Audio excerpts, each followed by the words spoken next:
Hello, and welcome to my channel. This is the first in a series of videos in which we build a prototype for a new bass model I call the Blackbird. This will include making custom shaped pickups. And this is the bass, and I hope you enjoy it. So in this series, we're going to be making a neck for the prototype of the Blackbird bass. Previously done and not recorded was making this neck blank out of maple and purple heart, cutting a scarf joint, gluing the head on, and then I just routed for the truss rod and carbon fiber on this router table. I have two pieces of carbon fiber, and I have double action truss rod.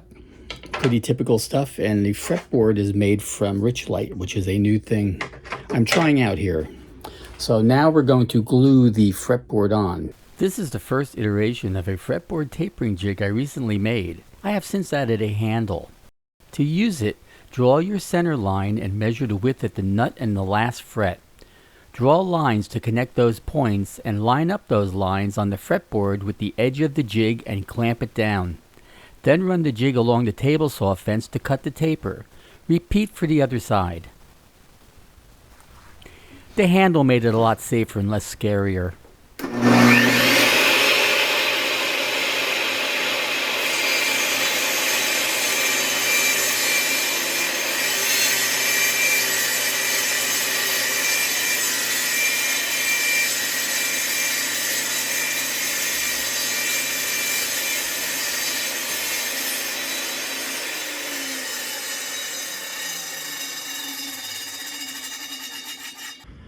And here we have a perfectly tapered fretboard. So I've drilled a couple of small holes through fret slots to use with small brad nails to act as locating pins.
Now I'm going to drill those holes out slightly.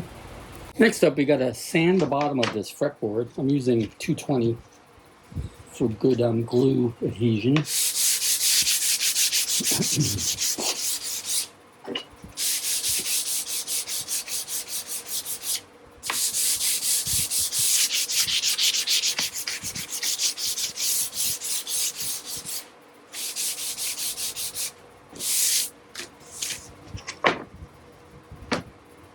And we're going to be using some wet system epoxy for this, which I'm using this one here.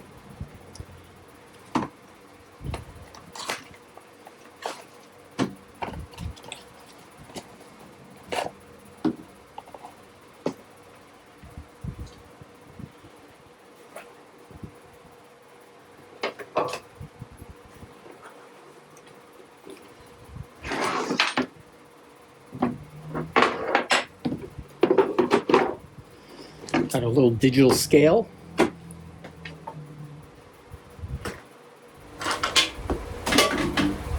It's always more nerve-wracking doing this with the camera running.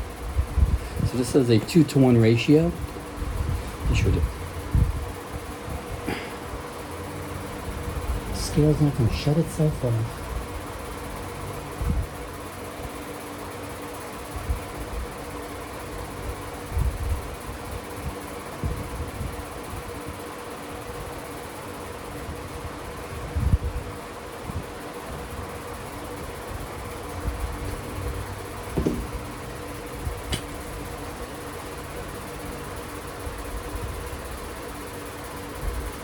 I misspoke before. This is actually System 3 epoxy, not West System, which is what makers of Rich Light suggest. I use either one of them.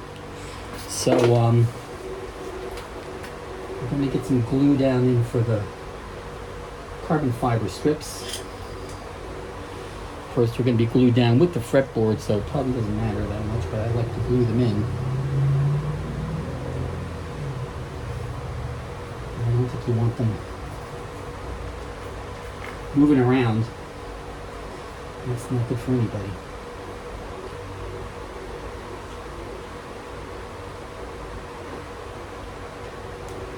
Probably just put it on there. Wouldn't that just be a small idea? Yeah, I think so.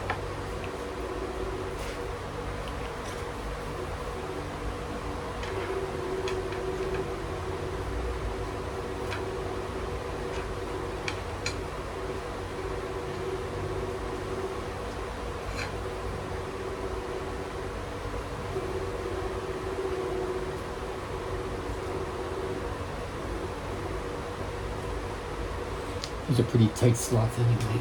As you can see by the epoxy oozing out.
Okay, next the truss rod goes in.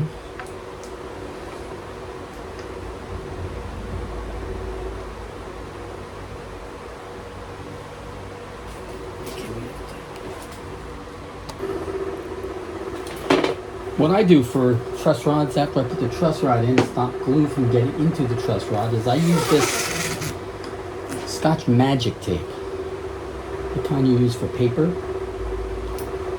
It's very thin, and I just leave it in there.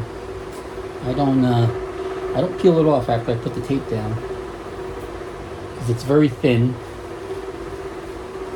Forgot my gloves again. It doesn't bother anything.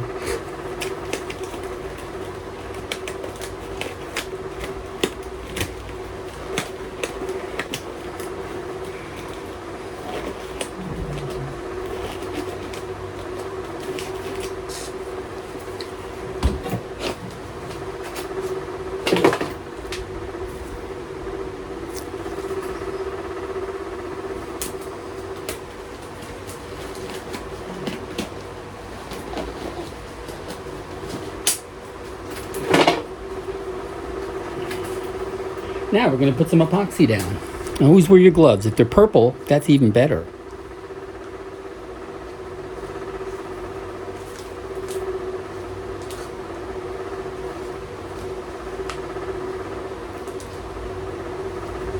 There's probably a better way of doing this. And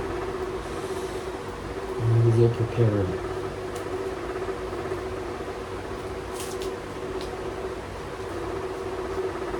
Old credit cards come in handy.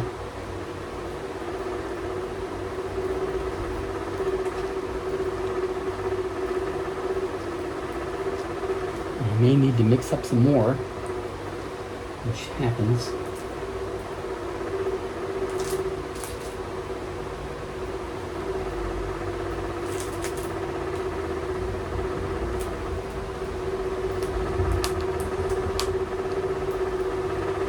And I think I will do that.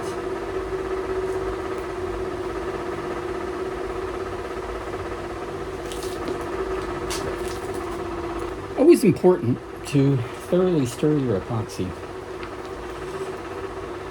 Scrape it off the sides of a cup. And put my stirring stick.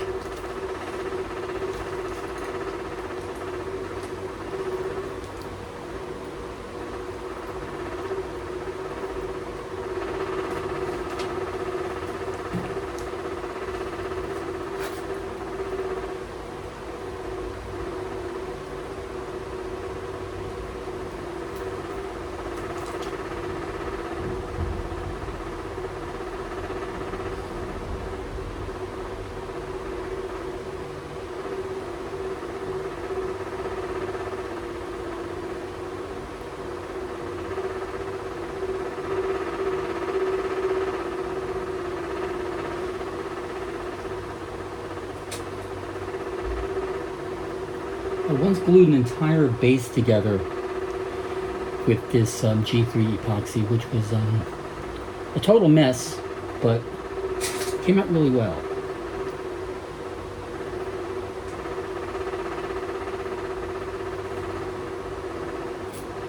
I'm not sure I would do it again just because of the mess factor, but I generally prefer to glue my fretboards on with epoxy.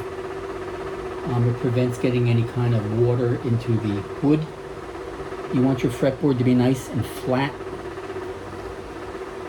And some of the problems you have with fretboards not being flat after they're glued on is the water in the tight bond glue. So this is one way around that. If you ever had to remove a fretboard, which is not very likely, you can still do it with heat. You may not get the fretboard off in one piece, but you generally don't anyway.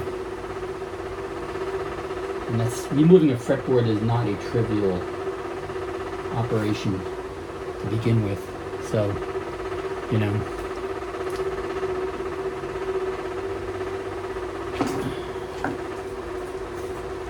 I did not cut the end of my fretboard off, which I meant to do, but I will do that in a later stage. There's a couple of different ways you can handle that.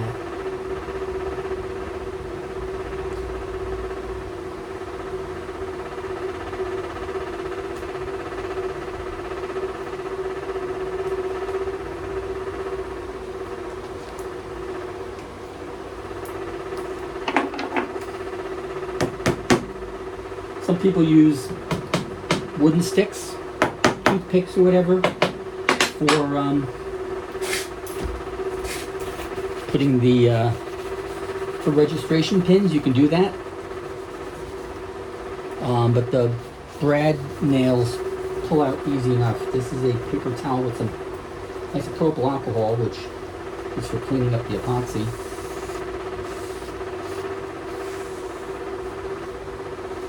And that's our fretboard.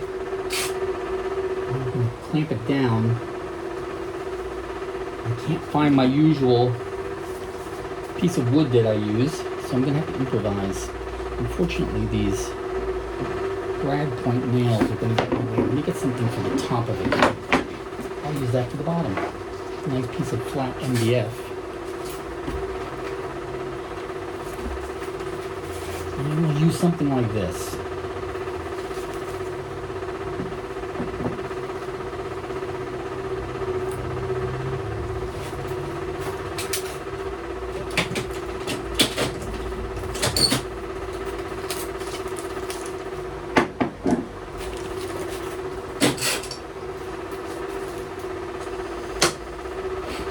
I also meant to put some wax paper down on my table saw, which I did not do. So hopefully I did not get a lot of epoxy in there.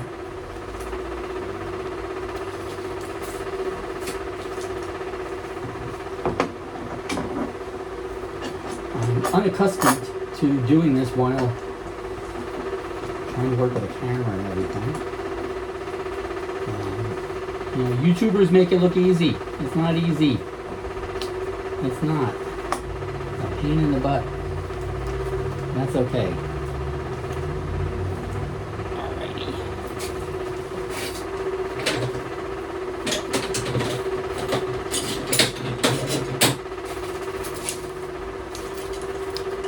You never have too many clamps. That's the one of the truisms in woodworking.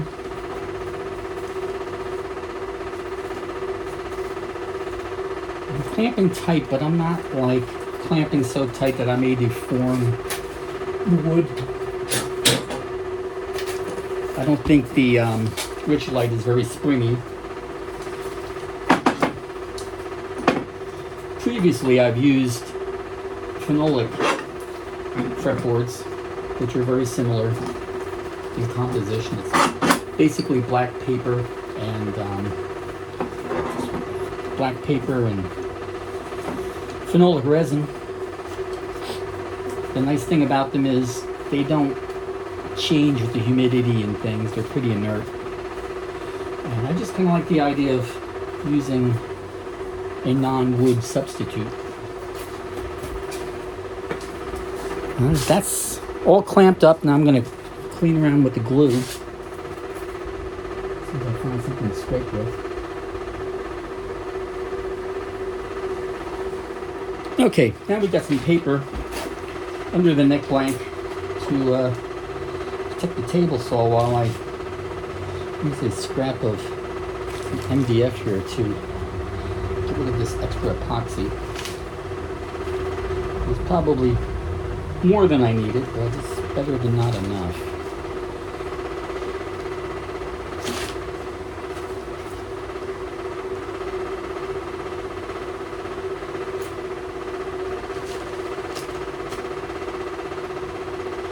It'll all be cleaned up when the neck shaft is trimmed.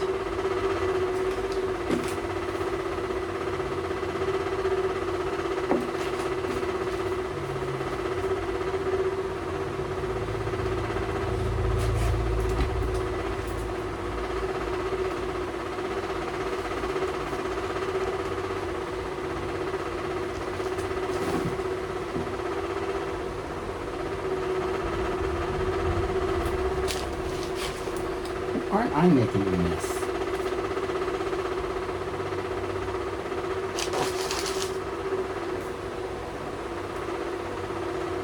I normally use wax paper when I'm working with epoxy, which I do often, but I don't know where I put it. It's around here somewhere.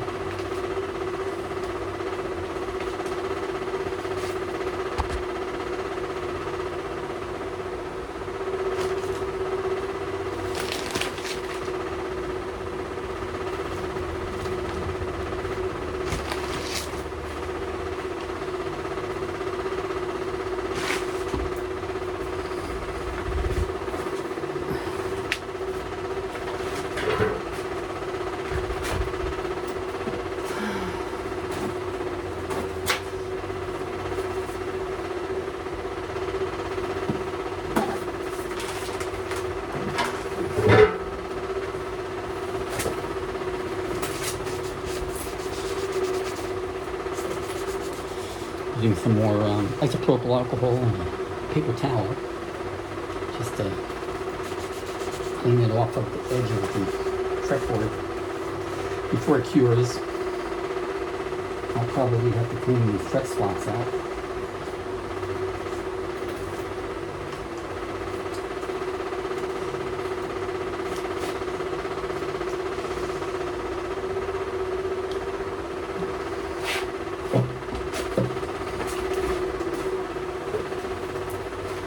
As you can probably tell by the background, I was in the process of rearranging the entire workshop. So through a lot of these shots, there's lots of junk in the background. It's a good thing I can edge lots of this out. And there's my elbow.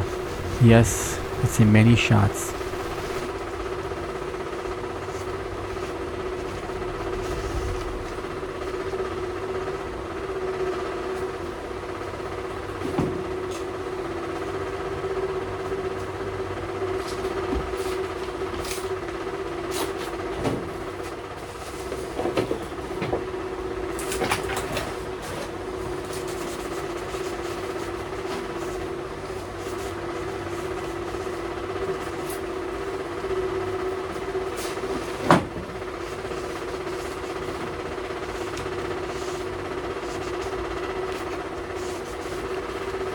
Excuse my elbow.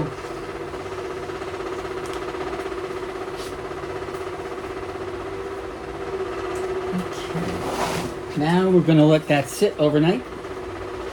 And to pick up on it tomorrow. Okay, it's the next day. Excuse the fan noise, but it's about 81 degrees in the workshop. It's about 86 outside in Brooklyn, New York today. Very hot.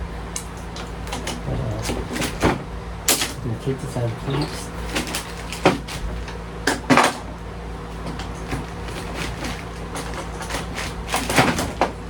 And I've got glued to the board. And here we go. Clean that up a little. Now we have to cut the excess off of this on the bandsaw.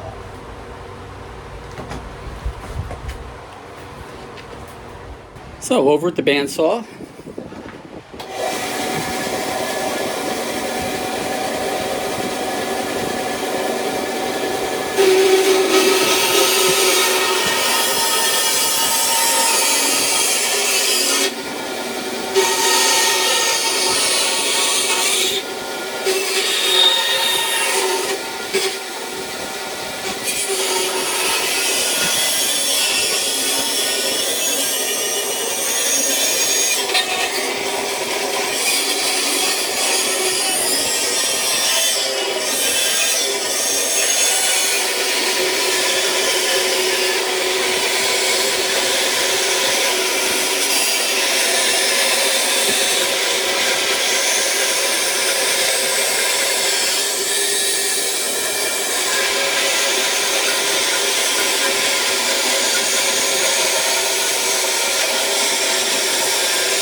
one of the problems of having a very small shop is you often run out of room, and I ran into my router table. I have since put the bandsaw on a mobile base.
And there goes the blade. Okay, so that just came off the wheel. Nothing broken. This is why really it's important to have lots of room around your tools, which I do not have.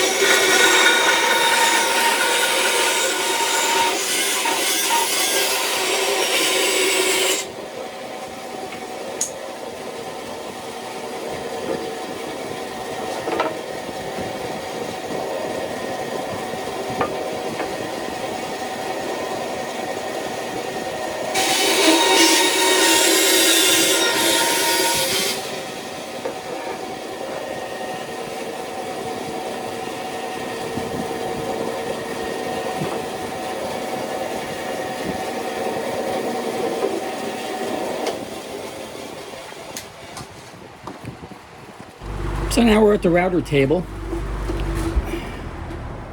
and we're going to route the neck to follow the size of the fretboard. I also have a starter pin here, which is an important thing when you're doing this kind of stuff.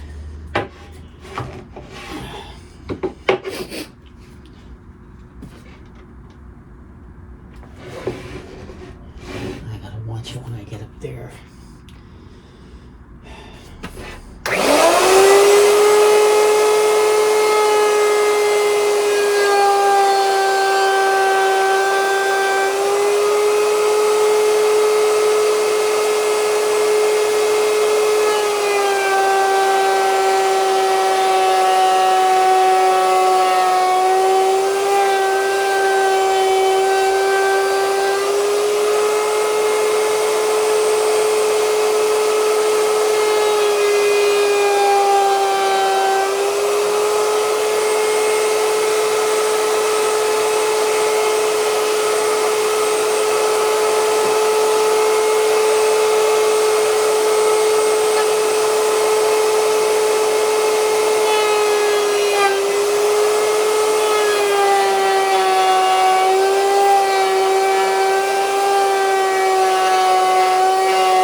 Due to the angle of the headstock, I couldn't get to this end of the neck, so I had to resort to a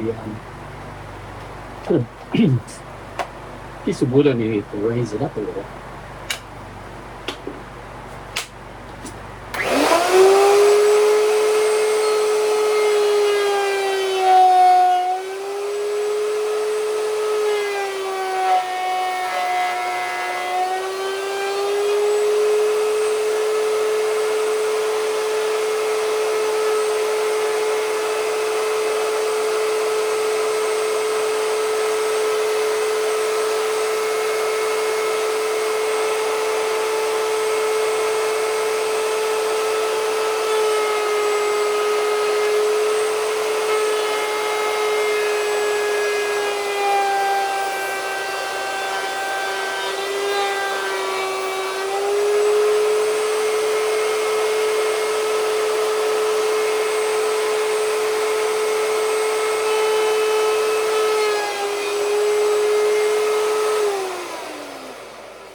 Then I'm using a scraper to get some of the excess epoxy off. I'm usually a bit neater than this, but not today.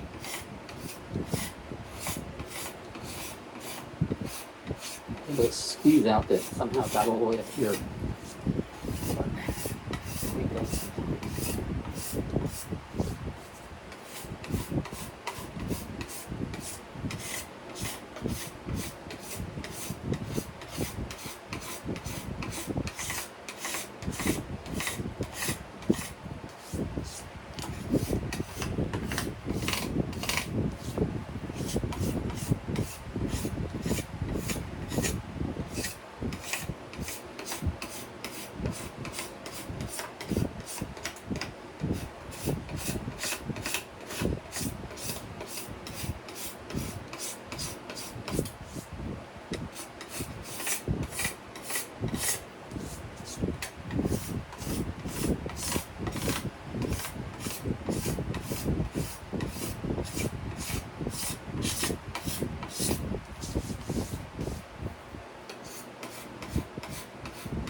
That's much better. One thing I neglected to do was cut the end of the fretboard off up here. I'm using a 0 fret, so this is where the string retainer is going to be, so I'm just going to do it with my pull saw.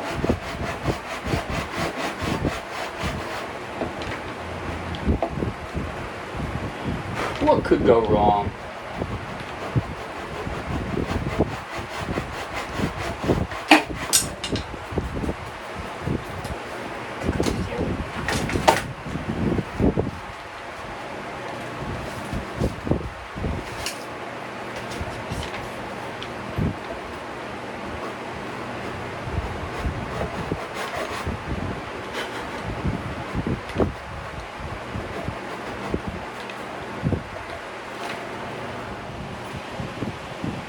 I ended up clamping a block to it to keep it straight.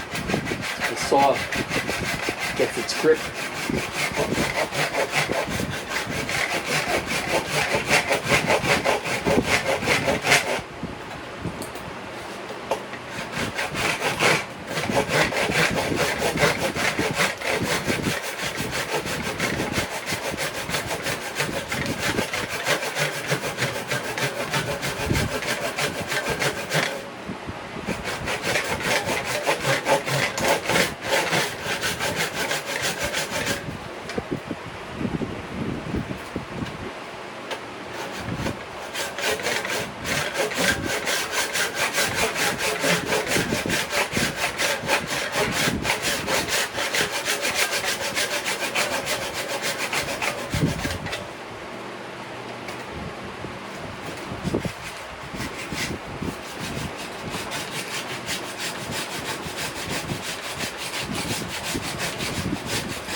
And there we go.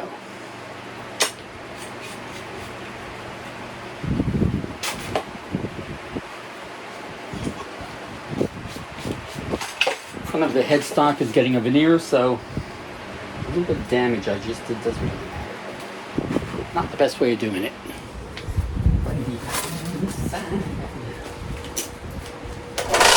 This is officially the loudest belt sander in the world. I'm not exactly sure why. It might be something to do with one of the bearings or the drums.